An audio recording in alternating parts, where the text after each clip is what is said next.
Negative thoughts के बारे में सीधे सीधे ओशो कुछ भी नहीं कहते, लेकिन नेगेटिव थॉट्स हमारे पास हैं, हमारे भीतर आती हैं, विकारों की तरह आती हैं, विचारों की तरह आती हैं, स्वभाव की तरह भी दिखती हैं कई बार।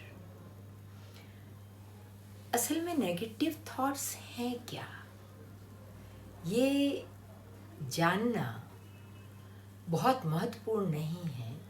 महत्वपूर्ण ये है कि नेगेटिव थॉट्स, नकारात्मक विचारों से हम छुटकारा पा सकें।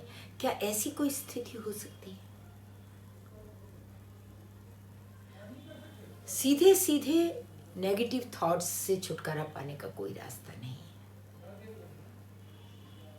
मनुष्य जैसा है वो विकारों को लेकर पैदा होता है, वृत्तियों को लेकर पैदा होता है। समाज, संस्कार, परिवार, बंधन, ये सब उसको संस्कार देते हैं और वहाँ से विकृतियाँ पैदा होती हैं और विकृतियों का परिणाम होता है नकारात्मक विचार। ओशो कहते हैं कि अपनी वृत्तियों को आप देखना शुरू करो। हो सकता है क्रोध आपकी वृत्ति हो सकता है हिंसा आपकी वृत्ति हो सकता है भय आपकी वृत्ति हो सकता है घृणा आपकी वृत्ति हो, ईर्ष्या आपकी वृत्ति हो। तो ओशो कहते हैं आप अपनी वृत्तियों के साथ कुछ कर सकते हैं। आप अपनी वृत्तियों को देखना शुरू करें, ध्यान करें, अपनी भीतर जो दबा हुआ है उसको बाहर फेंक दें। उसके लिए उन्होंने बहुत सशक्त ध्यान विधि दी है, डायनेमिक मेडिटेशन। और जो भीतर साफ सुथरा आपका सेल्फ है, उसके भीतर जो प्राकृतिक रूप से वृत्तियां आपके भीतर आती हैं वो, समाज से आरोपित जो वृत्तियां आपके भीतर आती हैं वो, और बचा हुआ कबाड़ जो धीरे धीरे आपको साफ करना है, इनको देखने की प्रोसेस आप जारी रखें। जैसे क्रोध आपके भीतर उठता है, किसी ने आपको गाली दी, आपके भीतर क्रोध उठा, तो आप उसकी गाली को भूल जाएं। आप अपने क्रोध को देखें, क्रोध को दबाने की कोशिश नहीं करें।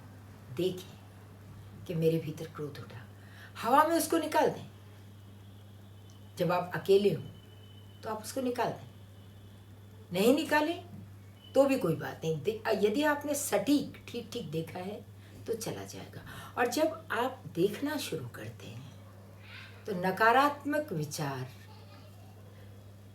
एकदम नहीं रहते हैं, सकारात्मक भी नहीं रहते। देखिए, बुनियादी फर्क आपके प्रश्न में जो भूल है उसको नोट करने की जरूरत है। आपके विचार नहीं रहते, ना नकारात्मक ना सकारात्मक। ओशो कहते हैं विचारों से मुक्ति, मन से मुक्ति, एक ऐसी अवस्था, निर्विचार की अवस्था, जहां विचार की तरंग नहीं उठती, आप तरंगायित नहीं होते। वो अवस्था देखने से आती है, रेचन से आती है। रेचन की बहुत सशक्त विधि डायनेमिक मेडिटेशन, जैसा कि मैंने आपको कहा है।